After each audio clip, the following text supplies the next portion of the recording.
Bertha Lane inherited a roadside diner worth $6,500. Her son had a buyer lined up before she finished reading the appraisal.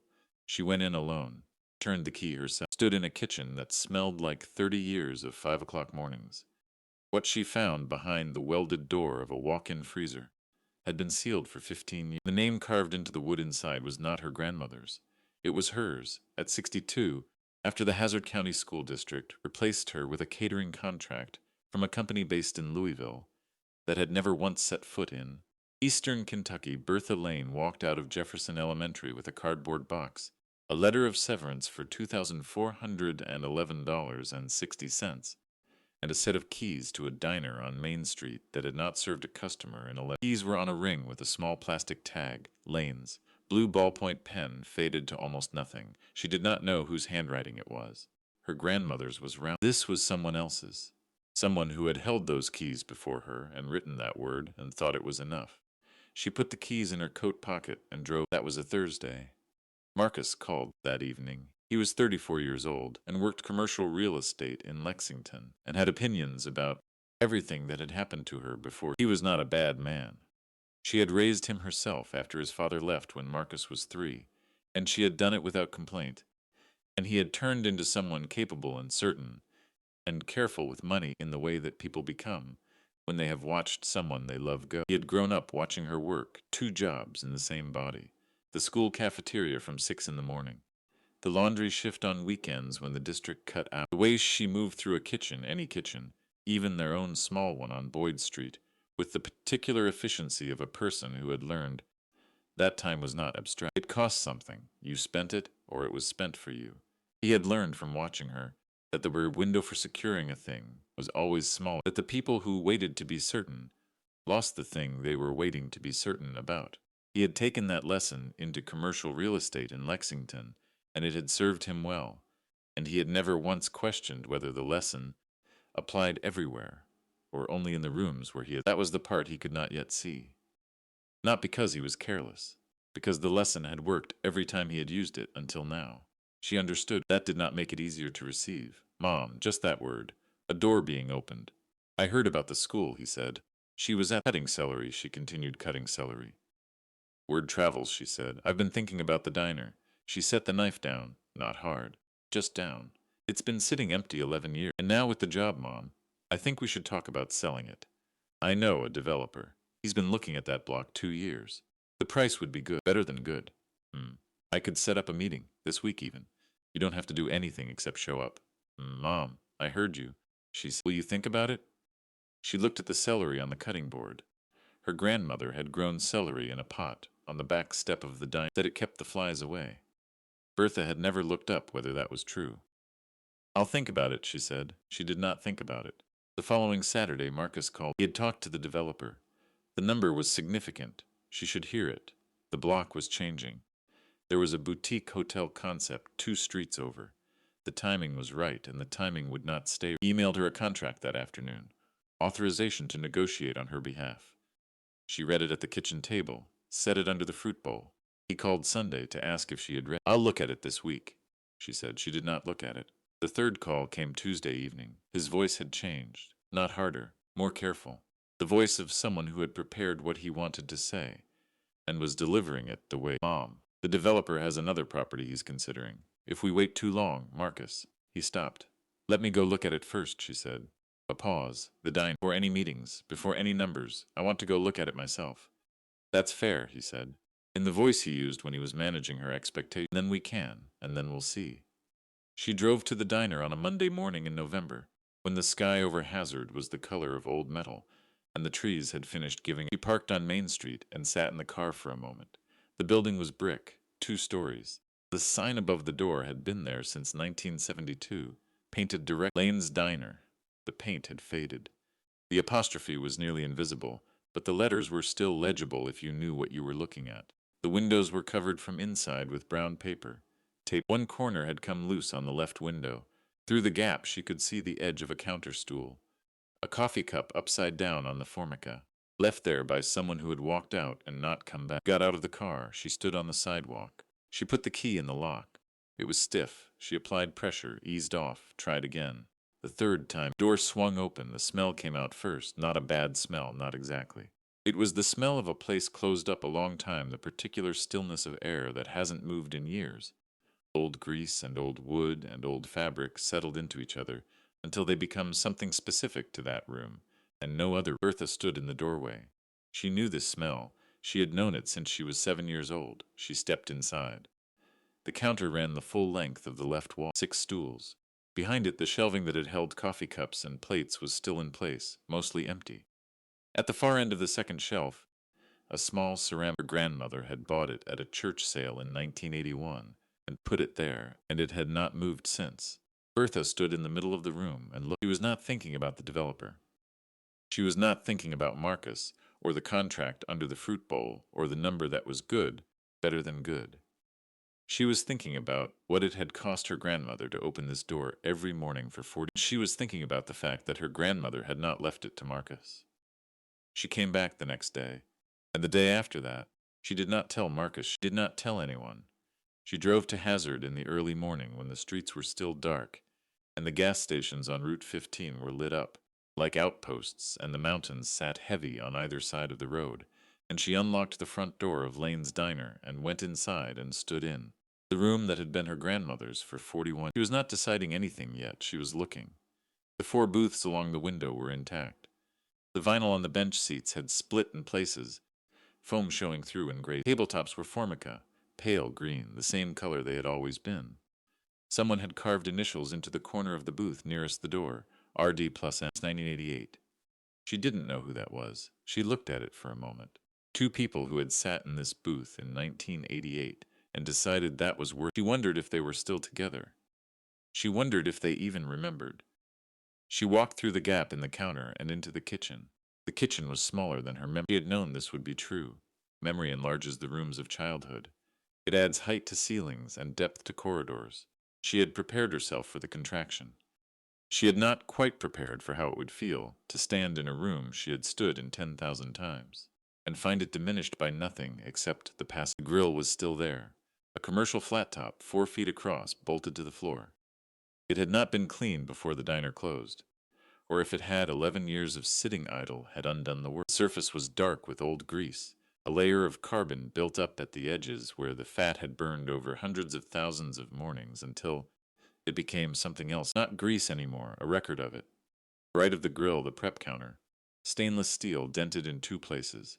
Bertha put her hand on it. Cold, she pressed her palm flat and felt the cold come up through her. Above the prep counter, a shelf.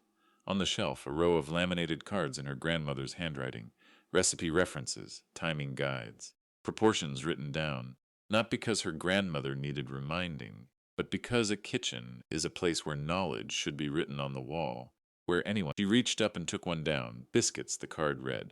2 cups flour, 1 tablespoon baking powder, 1 teaspoon salt, 13 cup lard, 34 cup buttermilk, mix light. 425 degrees, 12-14 minutes. The last line, underlined once. A biscuit knows when you're trying too hard. Bertha stood with the card in her hand. Her grandmother had written that line sometime in the 1970s, probably, and laminated it and put it on a shelf in a kitchen in Hazard. It had outlasted the diner. It would outlast most things Bertha could think of at that moment. She put the card back exactly where it had been. She found the problem on her third pass through. The walk-in cooler at the back of the room had a door that was not just closed but sealed. Someone had welded it shut.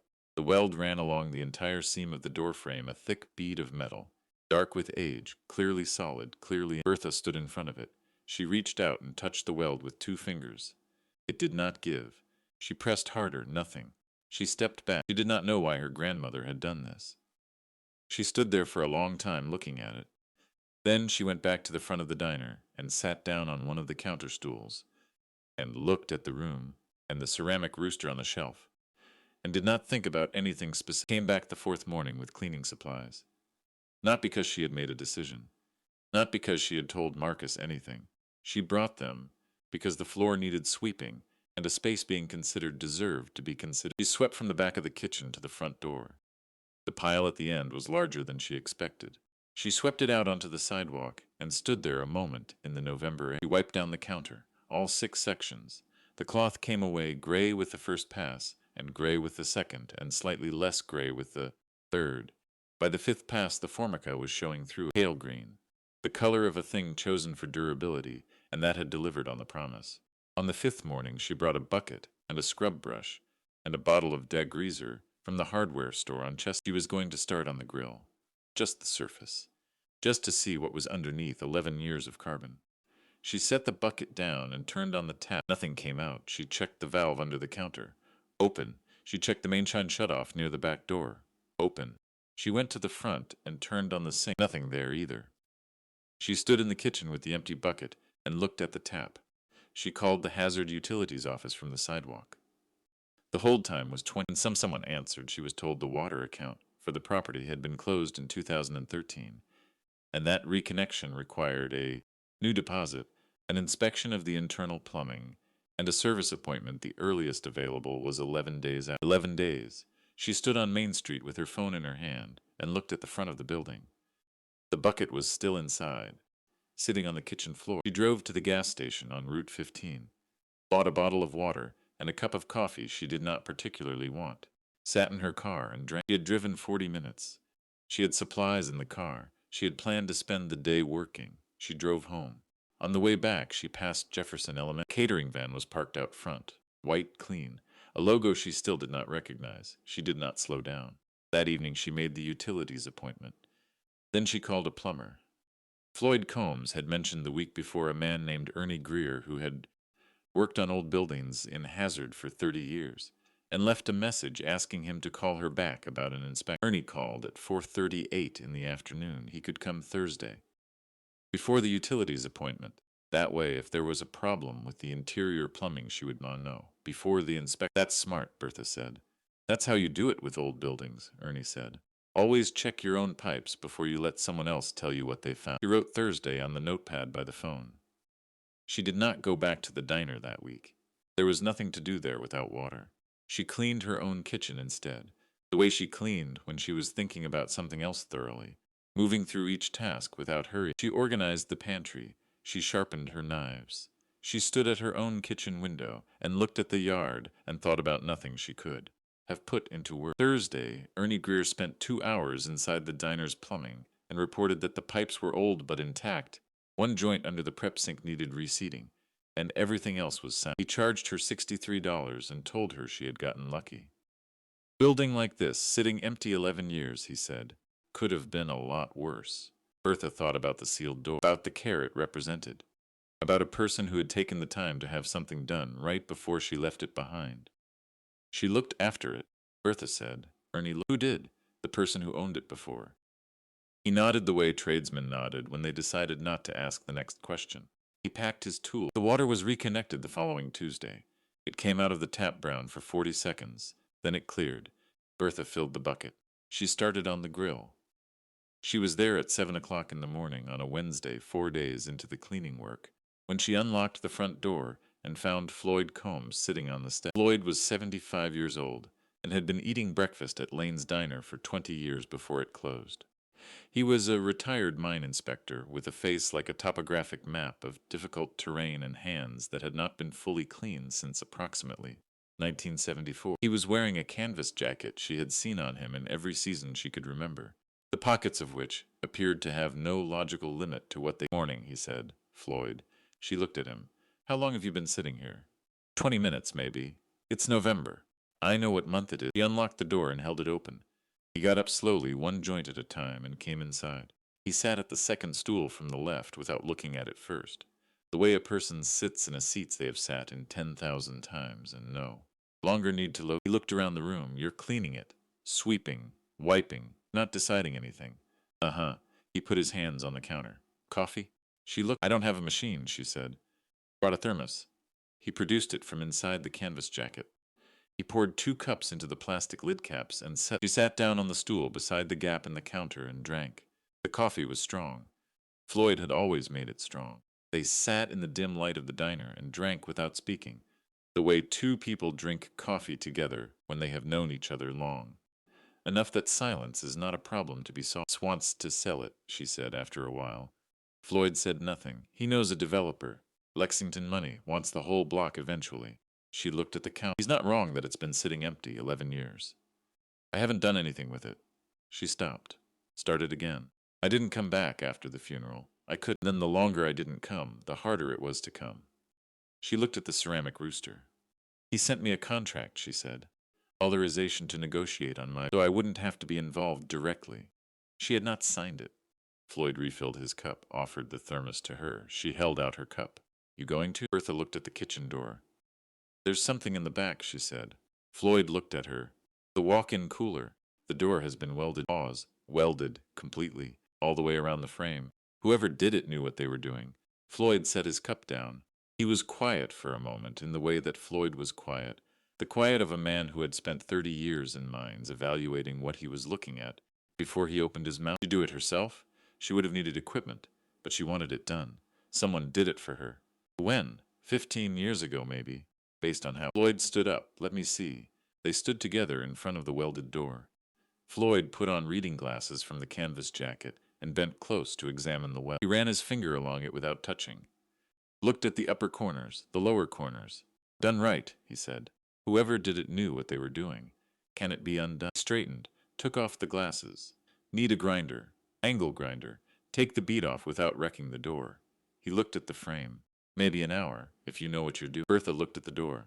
I'll bring one, Floyd said. She turned to look at him. He shrugged. One shoulder only. Got one in the truck.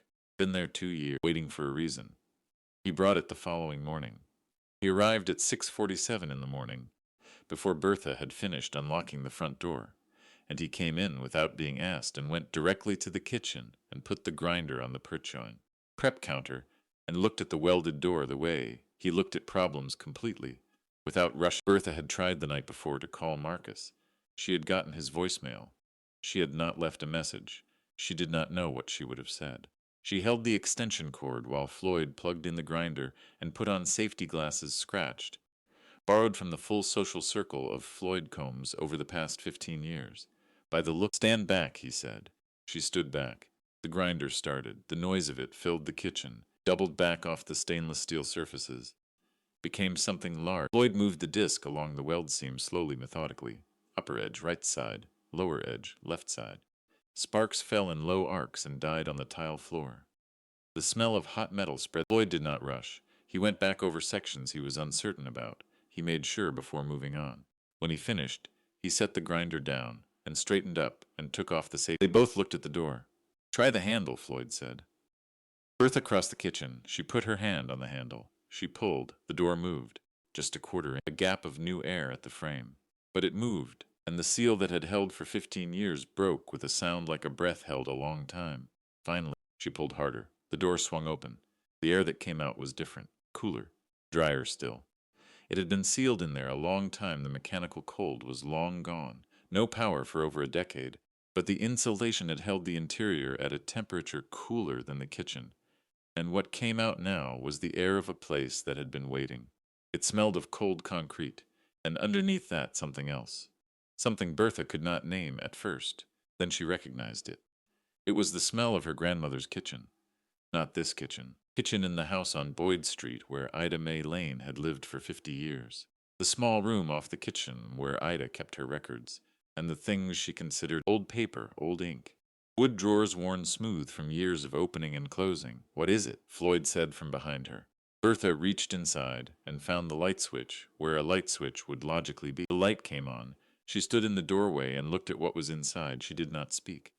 Behind her, Floyd took one step forward and looked over. Then he was quiet, too.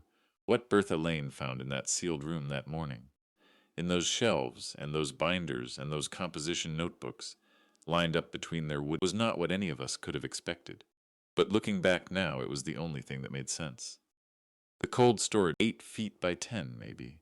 The industrial shelving that had once held food inventory was still in place on 3 walls, floor to ceiling. But what was on the shelves was not food. Binders, dozens of them, the kind with 3 rings and clear plastic fronts lined up on every shelf in rows. Behind the binders, stacked flat, white envelopes bundled with rubber bands that had mostly gone slack with age. On the lowest shelf, running the full length of the right wall, a row of composition notebooks, black and white marbled covers, the kind that cost 99 cents at a drugstore, standing upright between wooden books. Bertha stepped fully inside. She stood in the center of the small room under the cage light and turned slowly. Every binder was labeled. The labels were handwritten, the same hand as the rest. Name, a year range. The dates going back further than she had realized was possible. She reached out and pulled the nearest binder. The first page inside was a single sheet of paper typed on a manual typewriter, the letters slightly uneven, the way of manual typewriters, some heavier than others. The periods punched through in small dark. She read it again. She turned the page, a list, names one per line with dates alongside each one. 2 columns, start date, and a second column labeled last contact or still enrolled, or in some cases grad. The list filled the page. She turned to the next. More names. More dates. She flipped to the back of the binder. The last entry was from 2031 names on the final page. She closed it and looked at the spine. The label said, 1999 to 2003. She looked at the shelf, found the first binder, 1979 to 83, 25 years, approximately 5 years per binder. 5 binders, plus a 6th that appeared thinner, a partial year, maybe, or the final months before the diner. She pulled the 1979 binder and opened to the first page. The list started in September of that year. 14 names. Children's names, first and last, with the name of the school beside. Elementary, mostly. A few middle school. Bertha scanned the list. She turned the second page. She stopped. Third line down, Bertha Lane. Jefferson Elementary. Start date, September 1979. The second column said, 1979 to 83, promote. She stood holding the binder open. She had been 8 years old in September 1979. 3rd grade. She remembered 3rd grade. She remembered Mrs. Callahan and the long tables in the cafeteria and the smell of the hot lunch. She did not remember being hungry. She did not remember going without. She thought about that now. She thought about her mother, who had worked the early shift at the hospital laundry those years and been home by 2 in the afternoon, and who had done the best she could with what she had, which was not always quite. She thought about the mornings she had come to school with something in her stomach, and the mornings she had come with less. She had not categorized those mornings. Children do not, generally, categorize their hunger. They simply arrive and eat what is offered and keep going. Someone had been watching. Someone had seen her arrive and understood what it meant, and done something about it without ever making. Closed the binder carefully. She held it against her chest for a moment. Then she set it back on the shelf exactly where it had been. Behind her, Floyd cleared. He had been standing in the doorway this entire time, not moving, not speaking, occupying space the way a man does when he understands the room belongs to someone. You all right? He said. Bertha did not answer immediately. She looked at the composition notebooks on the lowest shelf, looked at the envelopes in their slack rubber bands, looked at the back wall, which she had not examined. The shelving there was different from the side walls, older, the wood darker, the joints hand-cut, built into the wall itself. On that back shelf, 3 things. The first was a lock. Metal, painted green, the kind used for petty cash in small businesses. Standard tumbler lock, the kind that came with 2 keys. The second was a photograph in a plain wood, black and white, the exterior of the diner, but new in the photograph, the signage fresh, the windows clean.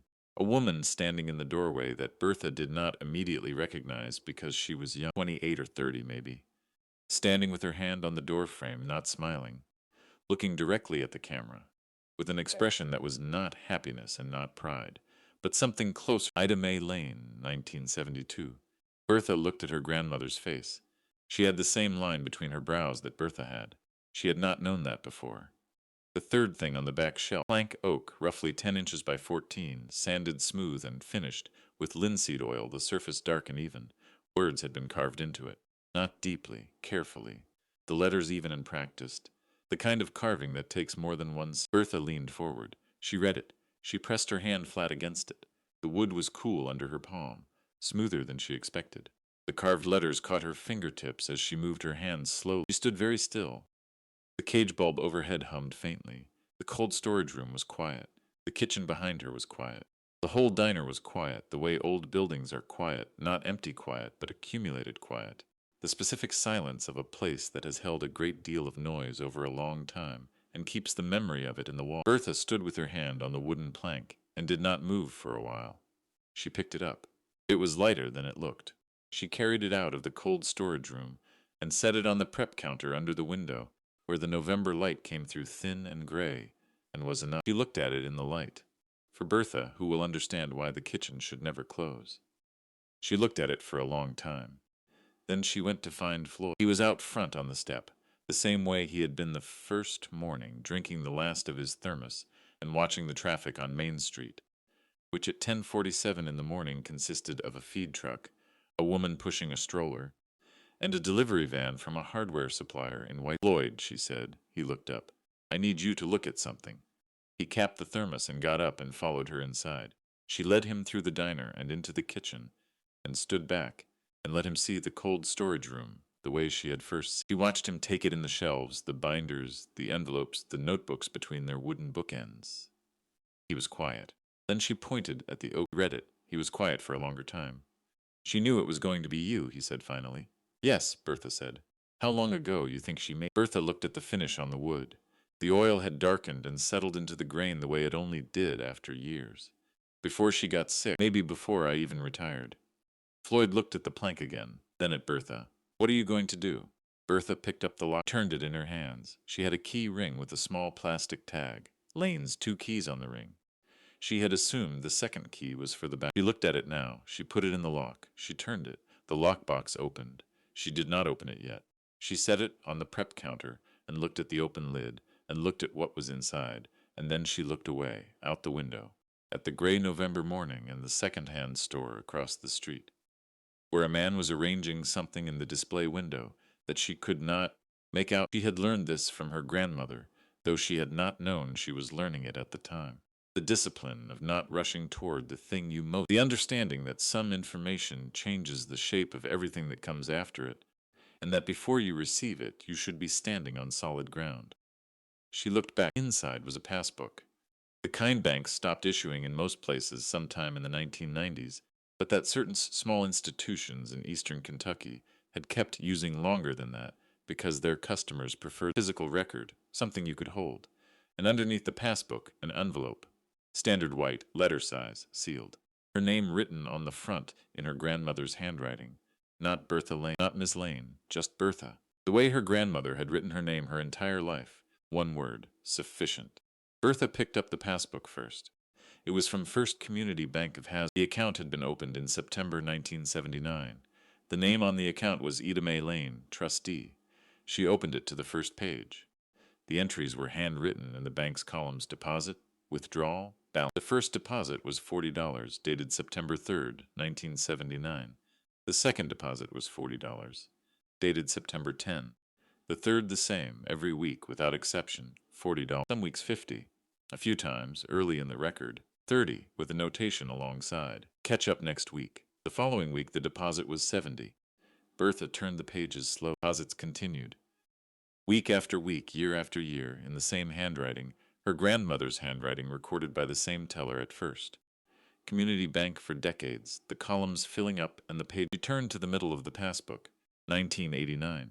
The weekly deposits had increased to $60, still consistent, still weekly, every week no exceptions. She turned further. 1990. $70 per week, a notation in the margin, in different handwriting, a teller's note. Mrs. Lane, per your request, the account statement will not be mailed. You will collect. Bertha looked at that line. Her grandmother had arranged specifically that no statement would be mailed, so that no one sorting the mail would ever see the. Turn to the last page of entries.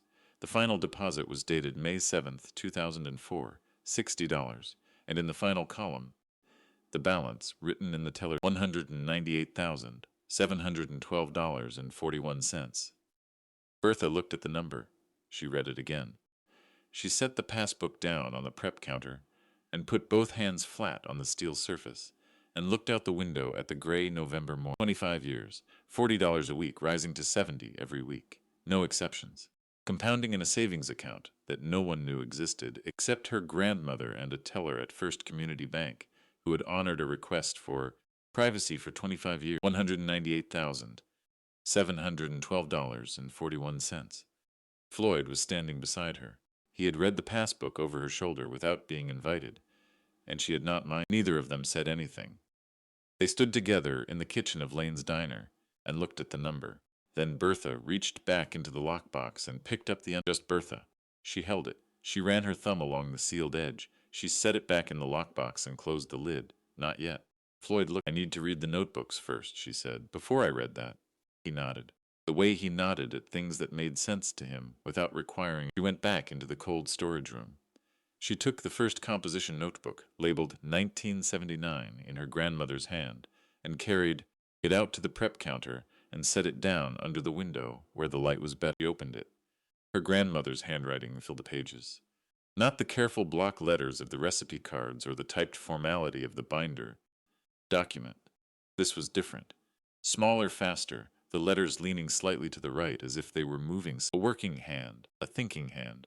The first entry was dated September 8, 1979. Started the morning program today. 14 children this week. Made oatmeal.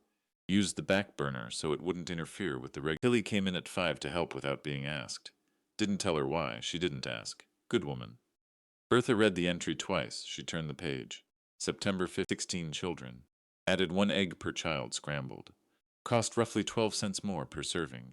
Adjusted the week's grocery order accordingly. Nobody will notice if I shave the bacon portions on some. Bertha looked up from the notebook. She looked at the grill. 12 cents per child, per day. 16 children.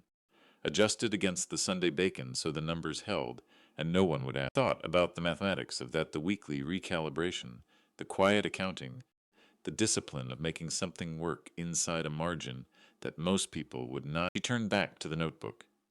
The entries ran through the end of the year, every school day accounted for. Each one noted the number of children, what was made, any adjustment. But the entries were not only about food, they were about the children. October 4th. The Compton boy came in, looking like he hadn't slept. Gave him an extra biscuit, and didn't make any. He put it in his jacket pocket. Took it with him. November 12th. One of the girls, the older Akers girl, has been coming later than the others. I think she's embarrassed. Rearranged the table so her back is to the window. She seemed to relax after that. February 3rd. Cold snap. 6 below overnight. 3 children came in without called the Methodist Church at 7 a.m. Reverend Haskins had 3 coats there by 8:30. Nobody asked who called. Bertha set the notebook down. She pressed her hands flat on the prep counter and looked at the wall. Nobody asked who called. She stood there for a long time. Outside, a car moved slowly down Main Street. A dog crossed the sidewalk and disappeared around the corner of the building. The second-hand store man had finished arranging his window display and gone back inside. The street was quiet. Hazard on a November morning, going about its business, not knowing what was sitting in a kitchen 30 feet from the side. Lloyd had moved to the doorway of the kitchen and was leaning against the frame with his thermos cap in his hand, looking at nothing in particular. She never told you, he said. Not a question, not one word, Bertha said. He drank the last of his coffee, set the cap down on the counter. Your grandmother talked about a lot. 40 years I ate breakfast in that diner. She talked about the weather and the mine closures, and which families were having a hard time and what the county was and wasn't doing. Paused. She never once talked about what she was doing. Not once. Bertha looked at the composition notebook on the counter. She thought about the sealed envelopes, bundled on the shelves inside the cold storage. 200 of them, addressed and stamped and never sent. Her grandmother had written to every one of them. Had decided, each time, not to send the letter. Had chosen over and over, across 25 years, to remain unknown. Had sealed the door instead, and left Bertha the keys. She picked up the passbook again. She had read the number. She had set it down. She had gone into the cold storage room and read the first composition notebook, and come back out and stood at the prep counter for a long. Now she picked it up again and read it from the beginning. Not the balance, the deposits. September 3rd, 1979, $40. September 10th, 1979, $40. September 17th, 1979, $40. She turned the pages slowly. Every week. The handwriting consistent across decades. The same teller for so long that Bertha could track the slight changes in the pen pressure, over the years heavier in the early entries. Lighter later, the hand of someone settling into a long. She turned to 1985. $45 a week by then. She turned to 1990. $55. She turned to 1997. $65. The increases were small and spaced year, not raises. Adjustments. The way a person adjusts when they have decided something is permanent, and they are managing it for the long term. She thought about what $40 a week meant in 1979. She thought about what it cost to run a diner in 1979.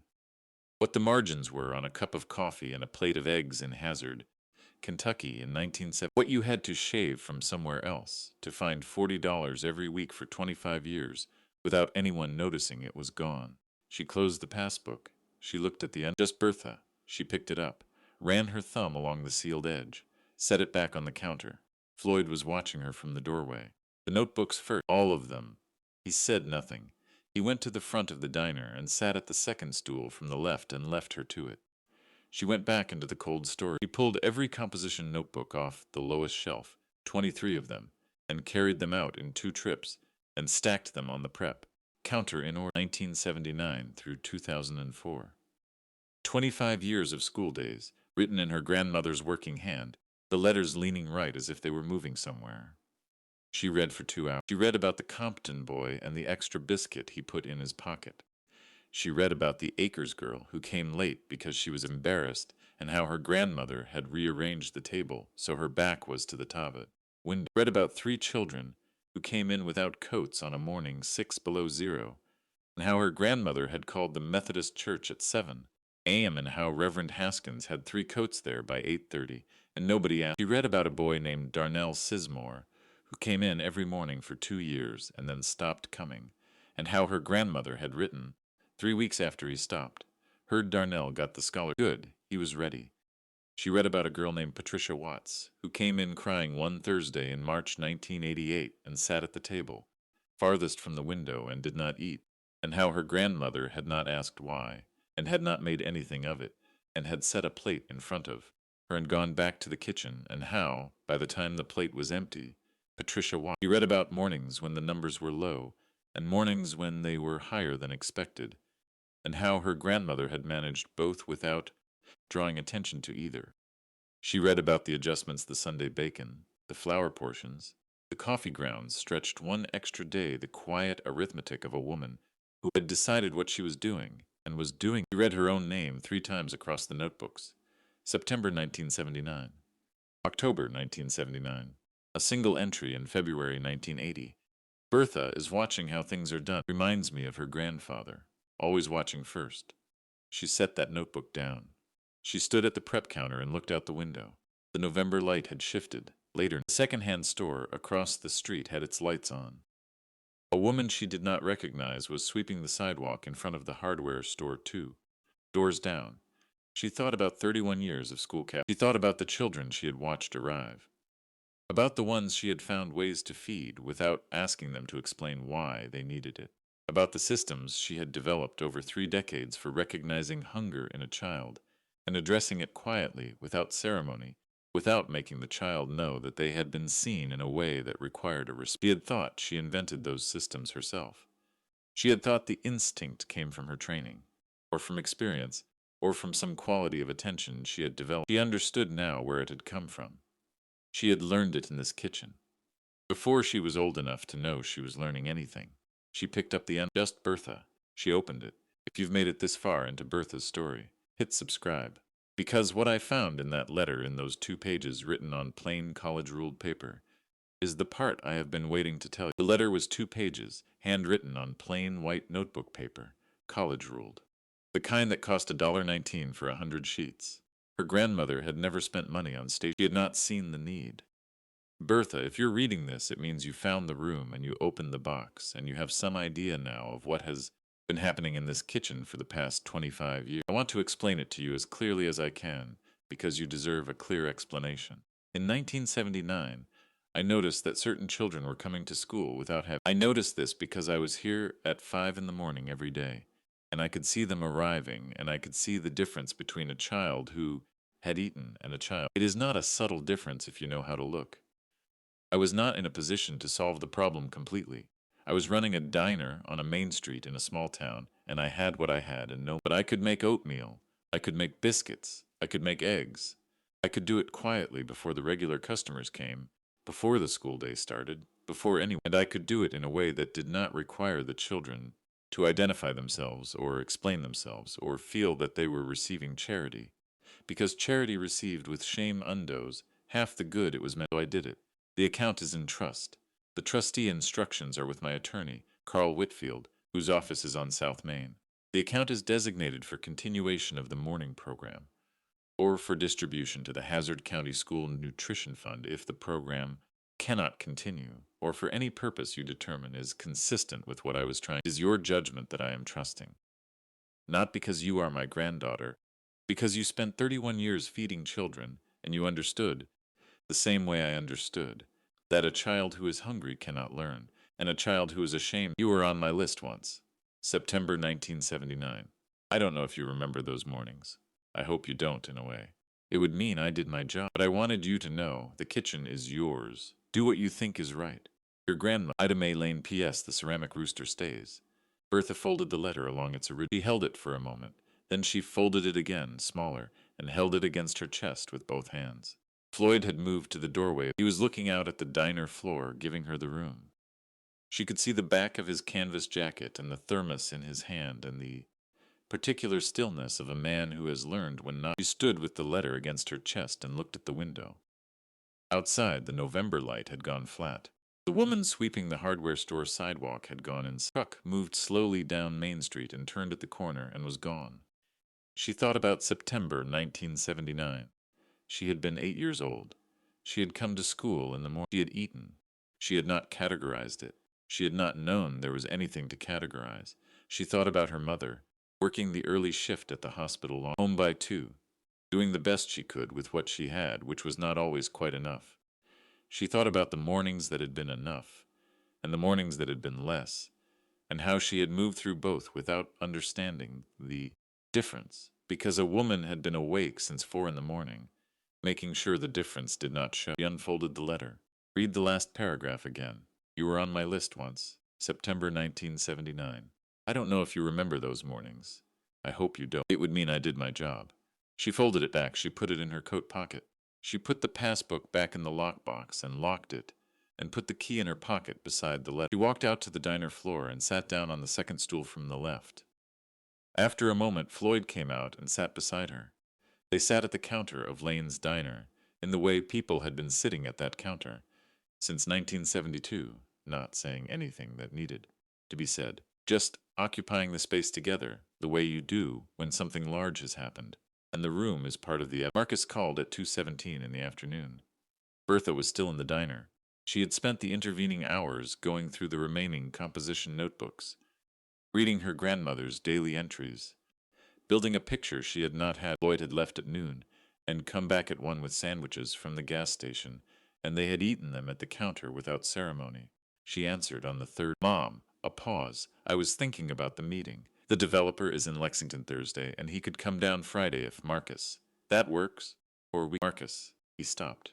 I'm not selling the diner. Silence. When he spoke again, his voice had shifted into the register he used for managing expectations. Mom, I understand it has. It's not sentiment. The building needs significant work. The kitchen equipment is outdated. You'd have to invest. I know what the building needs. Mom, I found something in the back. A room. Sealed up. Your great-grandmother sealed it before she died.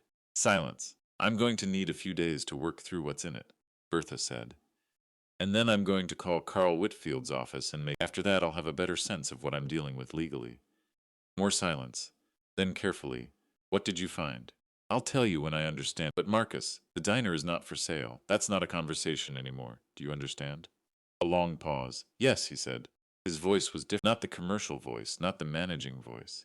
Something that was simply her son, adjusting to a fact he had not anticipated and could not argue with, because he did not yet have enough information to argue with it.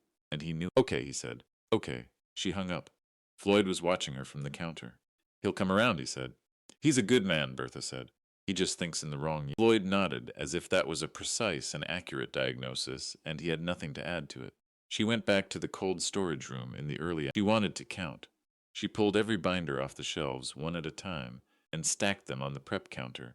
She opened each one and went through the lists with a piece of paper and a pencil stub she found in a kitchen drawer. Mark for every name. Where the same name appeared across multiple years, she counted them once. It took an hour and 40 minutes. She finished and looked at her. 286. September 1979 to May 2004. 25 years. 286 individual children. She set the pencil down. Now here is the thing I keep coming back. 286 is a number. Numbers are easy to say. But Bertha had just spent an hour and 40 minutes putting a mark one at a time, and what she understood after that count was something she had not understood before she started. 286 children who had gone to school on a full stomach and not known why, who had grown up. who were adults now, in their 30s and 40s and 50s, who had no idea. She thought about the sealed envelopes, 200 of them on the shelves, addressed and stamped, and never. Her grandmother had written to every one of them, had decided, each time, not to mail the letter, had chosen, over and over, to remain unknown. Bertha came back that evening after dark. She sat at the counter alone with the composition notebook from 1979 open in front of her. She read the October entry again. The Compton boy, the extra jacket pocket. She thought about that boy. He was in his mid-40s now, probably, living somewhere, working, maybe with children of his own. He had put a biscuit in his jacket pocket on a cold morning in October 1979, and he did not know, had never known, who had made it or why. She went back and got the oak plank from the cold storage room. She carried it to the counter and set it down under the light. For Bertha, who will understand why the kitchen should never. She ran her thumb across the letters. Her grandmother had made this, had sanded and finished, and carved it in the years before she got sick, had put it in a sealed room, and trusted that the right person would find it, had trusted that Bertha would find it. She sat at the counter for a long time. She thought about what Carl Whitfield would tell her when she called his office. She thought about what $198,712.41, properly managed with 20 years of interest, could fund. She thought about Hazard County and the schools she knew and the children in them now, arriving in the morning the way children arrived, with what they had, and not always. She thought about her grandmother at 4 in the morning for 25 years.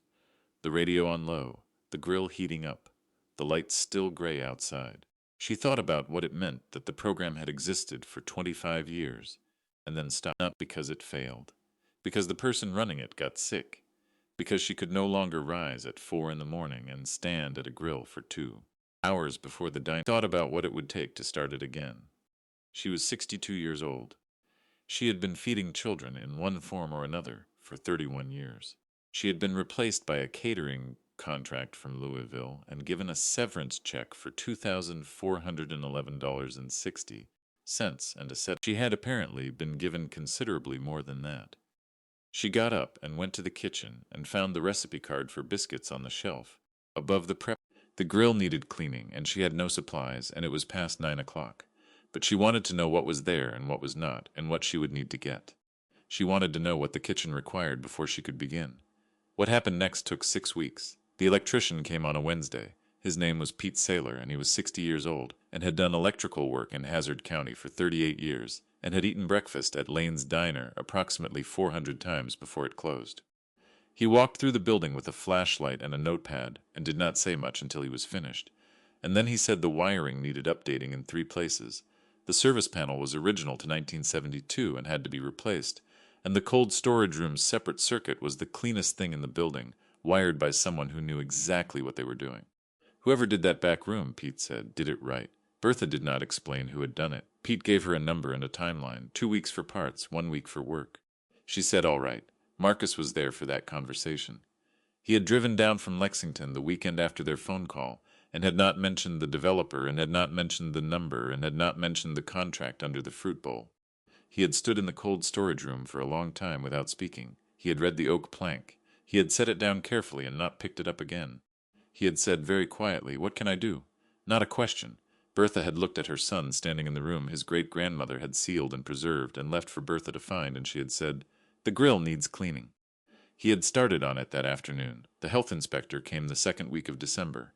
Her name was Sandra Pruitt, and she had a list of 43 items that required attention before Lane's Diner could receive a food service permit.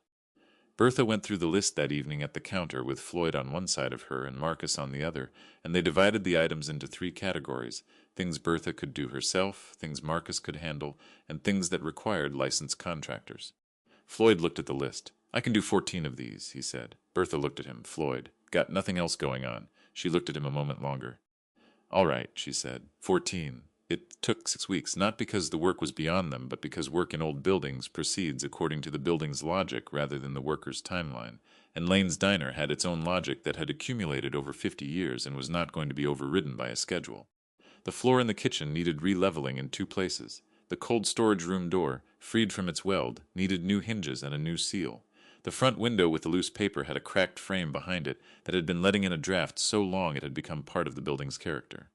Each problem revealed the next problem. Each solution created a new question. Bertha came in every morning at 6 and left most evenings after dark. She cleaned and patched and painted and moved things and carried things and made decisions about what to keep and what to let go. She kept the counter stools, she kept the booths, she kept the Formica tabletops, pale green because they were what they were and had always been. She kept the ceramic rooster. She called Carl Whitfield on a Thursday in late December. They met at his office on South Main, a room full of filing cabinets and the smell of old paper, not unlike the cold storage room but warmer. Carl had the trust documents spread on his desk and a yellow legal pad with notes. The school district has a breakfast program now, he said, started in 2009. Federal subsidy, means tested, administered through the cafeteria. I know, Bertha said. She had called the district nutrition coordinator the previous week. So the landscape has changed since your grandmother started. The program still has gaps, Bertha said. Children who don't qualify by the means test but still come in without having eaten. Children whose families don't complete the paperwork. Children for whom the cafeteria itself is the problem, the line, the visibility, the way it marks you. Carl looked at her over his glasses. That's what I told the nutrition coordinator, Bertha said. She agreed with me. We're going to meet in January. He nodded slowly. The current balance with December interest is $241,814.17. Bertha looked at her hands. My grandmother saved $40 a week for 25 years, she said, to feed other people's children. Yes, she never told anyone. No. Carl took his glasses off. He looked at the window. Your grandmother was a practical woman. I think she would have thought that money sitting in an account was not doing what money was supposed to do.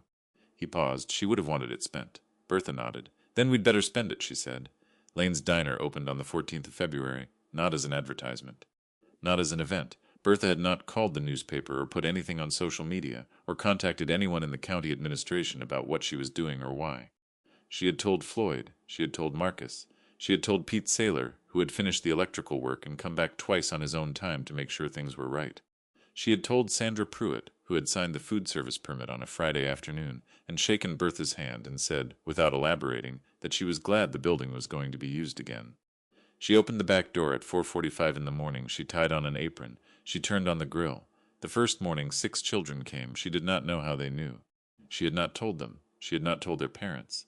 She had simply opened the diner and turned on the lights and made oatmeal and biscuits and scrambled eggs in quantity enough for however many arrived. And 6 children came between 5:30 and 6:15, singly or in pairs, and sat at the booths or the counter and ate and left before the town was fully awake. 2 of them said thank you, the others didn't. She did not require it. She watched them eat. She thought about her grandmother watching children eat in this room for 25 years. In this light, with the same radio on low, the same gray morning outside the window, by the end of February, 12 children were coming regularly. By the end of March, 19. On a Saturday morning in April, Floyd came in early. He was at the step when she arrived at 4:45 in the morning, same canvas jacket, same thermos. She held the door and he came in. He sat at the counter while she set up the kitchen. He poured coffee into both lid cups and set one at her station without being asked. At 5:15, he said, something I should tell you. Bertha looked up from the grill. I was on the list, he said. She looked at him. 1981, he said. I was 29 years old, and my wife had just had our second, and I was between inspection contracts, and we were. He stopped, started again. We were having a hard time. I used to eat breakfast here before my shift. I don't know what I paid. I don't know if what I paid covered it. I never asked. He was looking at the counter. I was 30 years old before I ate regular again, he said, after the next contract came through. By then the boys were in school, and Margaret had gone back to work, and it was all right. He paused. But those months, I don't know what I would have. He stopped. Bertha looked at her old friend. He had been sitting on that step for 20 years before the diner closed and coming back to it in whatever form it took ever since. The way people returned to places that held them when they needed holding. Even when the place itself is changed and the person is changed and the original thing that happened there is long past. She came out from behind the counter and poured more coffee into his cup from the pot she had made. She went back to the grill. That was sufficient. She had known Floyd Combs for 20 years. She had not known this.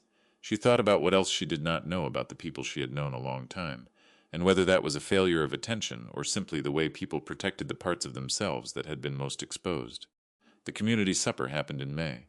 Marcus had been thinking, he said, about the composition notebooks, about the 286 names, about the sealed envelopes that had never been sent. They don't know, he said, any of them. They've been living their whole lives not knowing. That was your great-grandmother's choice, Bertha said. I know, and I'm not saying she was wrong.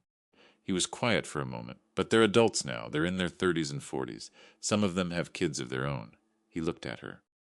Don't you think they'd want to know? Bertha thought about this for 2 weeks. She thought about the sealed envelopes. Her grandmother had written to every one of them, had addressed and stamped 200 letters, and had decided each time not to send them. But her grandmother was gone, and she was the trustee now, and she had spent 31 years in a different relationship with these questions than her grandmother had. Then she said yes. They held it on the second Saturday of May at the diner. Marcus handled the logistics. He contacted the Hazard Herald, which ran a small notice saying that former patrons of Lane's Diner were invited to a community supper on May 11th, 5 o'clock. No RSVP necessary, no explanation offered. 43 people came. She had made food for 20 and then reconsidered and made food for 30. And then Floyd had arrived at noon and looked at the prep and said quietly that she should make more, and she had. They filled the booths and the counter stools and the folding tables Marcus had set up along the back wall. They ate the food Bertha had made, biscuits and beans and cornbread and a pot of soup that had been on since 6 in the morning. They talked in the way people talk when they are in a room that means something to them, and they are not entirely sure why they came, but they are glad they did. At 6 o'clock, Bertha stood at the front of the diner and waited for the room to quiet. It quieted. She told them about finding the cold storage room, about the binders and the notebooks and the passbook. About 25 years and 286 children, and $40 a week that had become $241,814.17. She told them about the morning program and that it had reopened in February and that it was ongoing and that it would continue. She told them that some of the people in this room had been on the list. The room was very quiet. She did not read names. She did not identify anyone. She said only, "If you were in Hazard County schools between 1979 and 2004, and if you sometimes came to school in the morning without having eaten, there is a chance that you ate here." Without knowing it, without being asked to know, a woman near the back said, "I thought the school was doing it." A man at the counter said, "I thought my mom was paying." I never asked.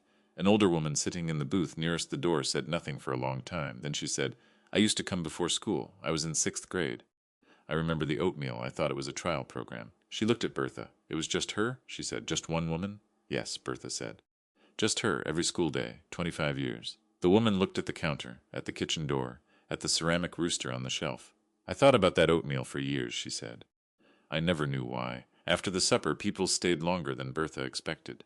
They helped clear the tables and washed dishes without being asked and sat at the counter with the last of the coffee and talked. A man named Gerald Compton, 44 years old, said his father had mentioned the diner more than once in the years before he passed, had never explained why, had just said it was a good place. A woman named Denise Akers said she had brought her daughter because she wanted her daughter to see the building. She wasn't sure why. She just felt like her daughter should see it. Marcus found her in the kitchen at 8:30 after most people had gone. He was drying a pot she had washed and set in the rack. He dried it in the methodical way he did physical tasks thoroughly, without rushing. He set it on the shelf. He did not say anything for a while. He picked up another pot, dried it, set it on the shelf beside the first. His jaw was working slightly. She could see it from where she stood at the sink. She knew that jaw. She had watched it his entire life through the years after his father left, through the scholarships he had applied for and the ones that had not come through the long decade of building something in Lexington out of nothing, because he had watched her do the same and understood it was possible. He set the dish towel down. "I almost took this from you," he said, not an apology. A fact stated plainly in the voice of a man who has been sitting with something for 6 weeks and has finally found the words for it that are accurate. Bertha looked at her son. "You didn't know what was here," she said. "No." He looked at the kitchen, at the grill he had spent 3 days cleaning, at the recipe cards on the shelf above the prep counter. At the open door of the cold storage room, the light inside still on, the shelves visible. "But I should have asked before I decided." She dried her hands on the dish towel. "Yes," she said. "You should have." He nodded. That was all. She did not tell him it was fine. It was not entirely fine, and he knew it, and saying otherwise would have cost more than it gave. But he was here. He had been here for 6 weeks. He had cleaned the grill and talked to contractors and driven down from Lexington more times than she had counted and stood in the cold storage room and read the oak plank and understood slowly, in the way that people understand things that require them to revise what they thought they knew about themselves, what it was that he had nearly done. That was its own kind of reckoning. It did not need a name. The last person to leave was Floyd. He stood at the door at 9:15 in the evening, putting on his canvas jacket one arm at a time. He looked at the room, at the counter, the stools, the pale green formica, at the ceramic rooster, at the photograph of Ida May in the doorway in 1972, which Bertha had moved out of the cold storage room and put on the shelf where it could be seen. "She'd have liked tonight," he said. "I think so. Hated the attention. but liked knowing people came. He opened the door, stopped. "What's it say?" he asked. "The plank. I never saw all of it." Bertha read it aloud. "For Bertha, who will understand why the kitchen should never close." Floyd stood with his hand on the door. He nodded once. "Yeah," he said. "That's right." He went out. Bertha stood alone in the diner. She turned off the lights over the tables. She left the light on over the counter. She went into the kitchen and took the recipe card for biscuits off the shelf and read it one more time. "Mix light. Don't overwork. A biscuit knows when you're trying too hard." She propped it back in its place. Tomorrow was Sunday. She had 19 children coming Monday at 5:30. She needed to be here at 4:45. She had supplies enough for 24, which would do. She untied her apron, folded it, set it on the prep counter. She put on her coat. She looked at the room one last time from the kitchen doorway, the counter light on, the stools in a row, the pale green formica, the ceramic rooster on the shelf, the photograph of Ida May, standing in her doorway in 1972 with her hand on the frame and an expression that had no simpler name than the one it was. She went out the back door. She locked it behind her. The night was cool and clear, the kind of April night in eastern Kentucky, when the air comes down off the mountains, with something still in it that belongs to winter, and the stars are very bright, and the town is quiet in the way that towns are quiet when the day has been full, and the streets belong for a while to no one in particular. She had to be back in 4 hours and 50 minutes. She was already thinking about the biscuits. A cook's legacy is not the recipes she leaves behind. It is the children who went to school full, who grew up not knowing someone had been feeding them in secret. That is the meal that never ends. If this story stayed with you today, share it with someone who needs to hear it. Subscribe for a new story every week, and leave a comment. Is there someone in your life who gave you something quietly? Something you only understood much later?